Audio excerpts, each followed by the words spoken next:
Good afternoon and welcome to a special business meeting of the South Carolina Public Service Commission. Today is Tuesday, November 26, 2024, and it's a little after 2 o'clock. Before we begin, would you please join me in a moment of silent reflection?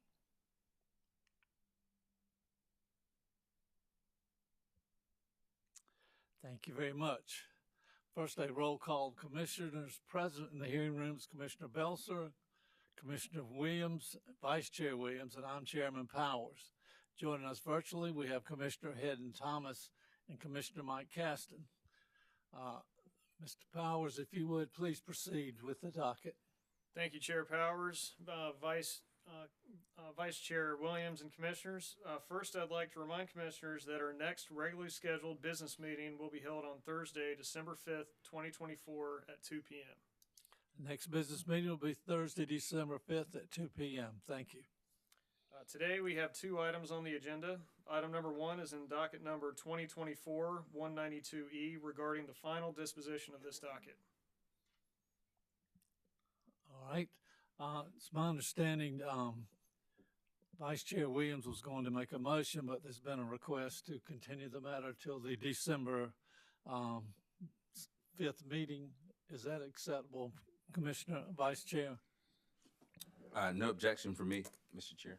Thank you very much. I do think that at some point we're going to have to make a decision on this because we've got to get an order out fairly quickly. There's a timeliness issue, but I don't think a week will. I hope at least a week won't impact our ability to get an order out in a timely manner. So no objection for me. Okay, thank you. I think we can address it next Thursday.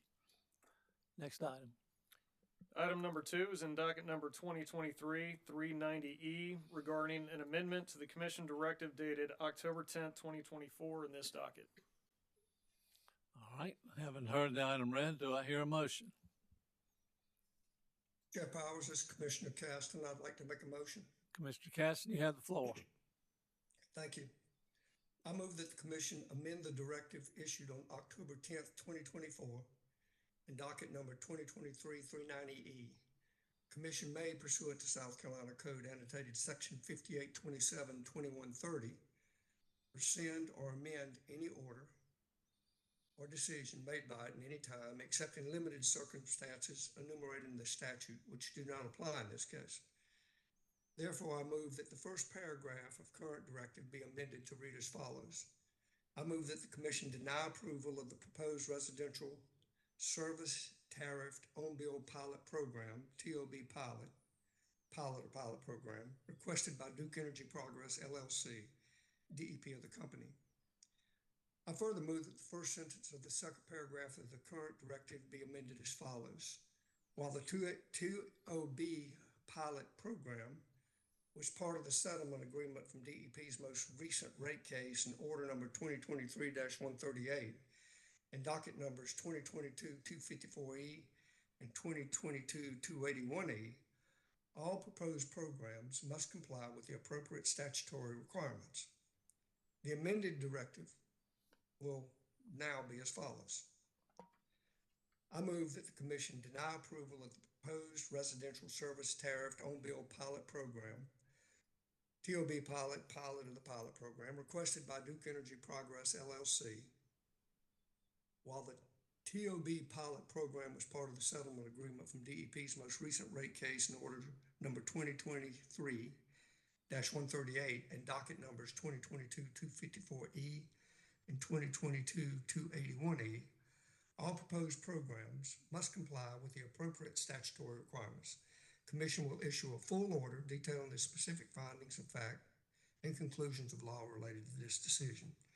Should the parties request an opportunity to be heard, they have 10 days from the date of this directive to request a hearing on the amended directive by the majority of the Commission. Should any party request an opportunity to be heard after the notice contained in this directive, I move that the Commission direct the clerk to issue a notice of hearing to schedule a hearing.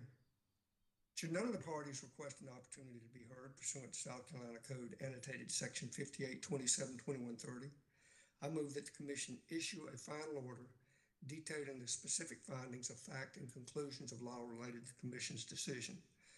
Parties' right to file a petition for rehearing or reconsideration pursuant to South Carolina Code annotated regs 103-854 is preserved, even if none of the parties request an opportunity to be heard on the amended directive.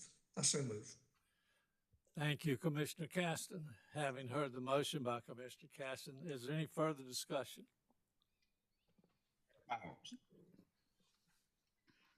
This is Commissioner Thomas. Commissioner Thomas. I'd just like to note that I was on annual leave at the time of this hearing, so I will not be voting. Thank you very much, Commissioner Thomas. Mr. Chairman. Thank you. Commissioner Belser. Mr. Chairman, respectfully, I understand